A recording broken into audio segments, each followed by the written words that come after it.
Make a new name for yourself. Look at what has happened to Michael Perry. You know, one of our big stars here, the king of violence. He titles himself, and you know he's had such a rise in the sport. Now he's up against you know, a little dweeb of a thing in a fight this weekend that we're all rooting for him. Aspire to be, you know, one of these like YouTuber fighters. Right. Aspire for world titles. Aspire for Olympic. That's him now. He's super jacked. He looks like a bodybuilder. See, that's what he looks like now. He's still jacked. He still looks great. He looks good though. Whoa. He looks so old now. He looks different. Yeah. Make a new name for yourself. Look at what has happened to Michael Perry. You know, one of our big stars here, the king of violence. He titles himself, and you know he's had such a rise in the sport. Now he's up against, you know, a little dwee of a thing in a fight this weekend that we're all rooting for him. Don't aspire to be, you know, one of these like YouTuber fighters. Aspire for world titles. Aspire for Olympic. That's him now. He's super jacked. He looks like a bodybuilder. See, that's what he looks like now. He's still jacked. He still looks great. He looks good though. Whoa, he looks so old now. He looks different. In a recent episode of the Joe Rogan Experience, Joe Rogan broke down one of the most talked about potential matchups in combat sports, Conor McGregor versus Jake Paul. Rogan, known for his candid opinions and deep knowledge of MMA, shared his thoughts on how the fight could play out, analyzing both fighter strengths and weaknesses. And like there's something about like calling somebody out which you immediately respect him a little bit more, like willing to put yourself out there for a fight. He called out Conor McGregor to Jake. That's Jack. That's what Jake's doing. That kid is a master troll, dude. He's a master creating hype. Like, dude, if I'm Dana White, I'm praying that this guy can actually a Jake Paul Amanda Nunes boxing match. That see you, Dana said.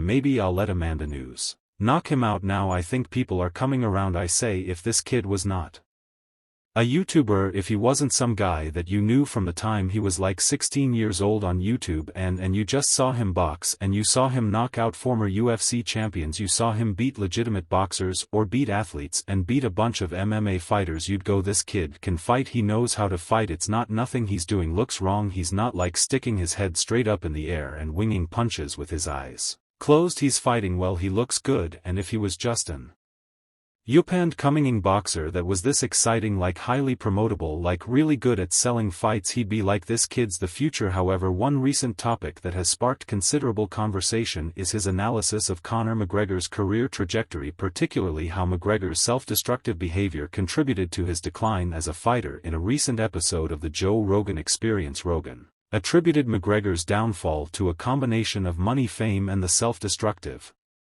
tendencies that came with them. I don't know if Conor is ever going to fight again. What's happening with his the civil suit? He's being dropped by all his companies or something. Yeah, you know, I don't know the real details of that case, but the reality is that guy's partying, and he's partying real hard, dude. Some of his interviews, you can tell he is out of it. Have you seen the Jake Gyllenhaal and Conor interview for Roadhouse? And he's just tweaking the whole time. Jake's just like, you know, it's funny. Shane Gillis has a great bit about Conor McGregor in Roadhouse. He goes, Conor McGregor basically played out Conor McGregor in Roadhouse. To understand the magnitude of Joe Rogan's critique, it's important to reflect on Conor McGregor's rise to the top. When McGregor entered the UFC, he was a force to be reckoned with. Known for his brash personality and charismatic self-promotion, McGregor quickly established himself as a fan favorite. However, it wasn't just his personality that captivated the world. His performance inside the octagon solidified his place in MMA history. Perhaps the most important fight of your career. Give us your thoughts on this rematch. He should have killed me when he had the chance, cause now I'm back and I'm going to kill you and your whole team. And I just want to say from the bottom of me heart, I'd like to take this chance to apologize to absolutely nobody. The double champ does what the he want. That's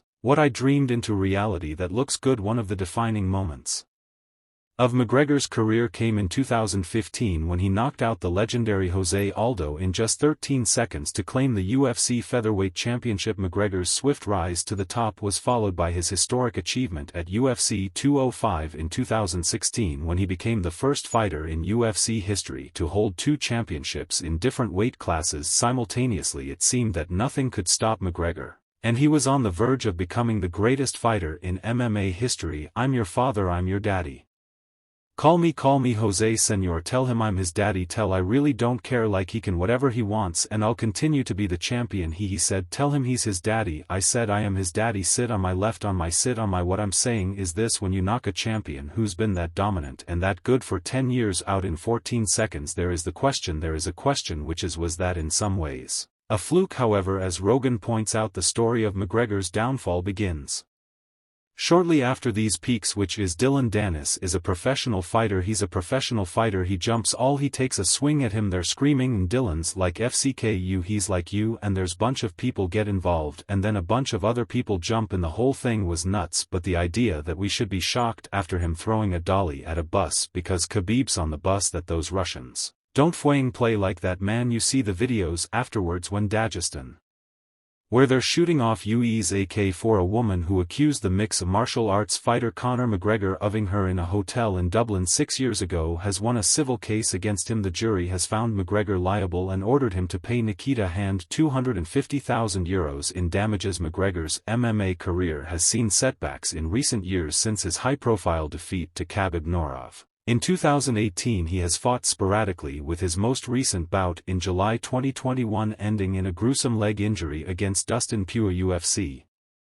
fighter Conor McGregor has been accused of assaulting a woman after an NBA basketball game in Miami earlier this month. A legal letter outlining the allegations was sent to Mr. McGregor and seen by BBC News. It says the alleged assault took place in a bathroom at an arena in Miami. The woman's lawyer said she'd been watching Game 4 of the finals on Friday the 9th of June before the alleged incident happened. She alleged the woman was forced into a men's bathroom by security guards from the NBA and Miami Heat before being violently assaulted by Mr. McGregor. A lawyer representing Mr. McGregor said the allegations of false. Mr. McGregor will not be intimidated. Both the City of Miami Police and the Miami Heat, which hosted the NBA Finals game, say that they are conducting investigations. Chandler, you said good match for Conor. Is that ever happening? Or I don't know if Conor is ever going to fight again. What's happening with his, he just got like the civil suit, yeah, or whatever, and he's being dropped by all his companies or something. Yeah, I don't know the real details of that case. I know his version of it and her version of it and what played out in the court, but the reality is that guy's partying, and he's partying real hard, and he talked about it in the court case. He's talking about cocaine like that was the whole thing, that we were all doing cocaine and we're finished. McGregor has since been on a path to recovery, teasing a comeback while exploring opportunities outside the octagon. His 2017 boxing match against Floyd Mayweather, though unsuccessful, demonstrated his ability to draw massive pay-per-view audiences, proving he remains a global attraction. How much money could you reasonably walk out of this fight with? $350 million much. He's a solid business. What he has been able to do here, but as far as real, as far as true, pure, don't want none of this. He does not want none of this. Ask him. He wants on the boxing RS, he wants a boxing match, he doesn't want to fight. So I want take everyone in here I love every is. Jake Paul, on the other hand, represents a newer breed of combat sports entertainers. Initially gaining fame as a content creator on YouTube, Paul has pivoted to professional boxing, where he has carved out a niche by taking on celebrities, athletes, and former MMA fighters. I think he's like any other young up-incoming boxer. It's just everybody dismisses him because he's a YouTuber. For sure it's easy to dismiss him, but I was there when he knocked out Tyron and I was like, man, I'm done with this kid. I never wanted to corner another fight in my life, man. I was like, yo, he just knocked my boy flat out on his face, man. I was heartbroken, bro. He has power, it's real power. His brash personality, marketing acumen and improving boxing skills have earned him a record of notable wins, including victories over former UFC fighters such as Ben Askren, Tyron Woodley and Anderson Silva. If Jake Paul wasn't Jake Paul, if he wasn't this YouTube guy, he was just a boxer. And you see a boxer knock out the former UFC welterweight champion, not just the former but one of the best ever, knock him out with one punch like that. Like, oh man, have you seen this Jake Paul dude coming up? He's for real, cause nothing about watching him fight seems like he's in over his head. If it wasn't that big YouTube star, like that dude's got dynamite in his hand. It is, but I see a lot of people Talking funny stuff about like the leg kick didn't knock him out, what happened like his leg or whatever, but when he after that leg kick he kind of reached down to grab the foot and threw an uppercut, and I was switch stand, so I threw a cross from my back and that clipped him good, and that's when he took the step back and was hurt. I think that's a detail people are missing, that right hand. Well, you landed a lot of solid shots in that fight, but there's no doubt that leg kick was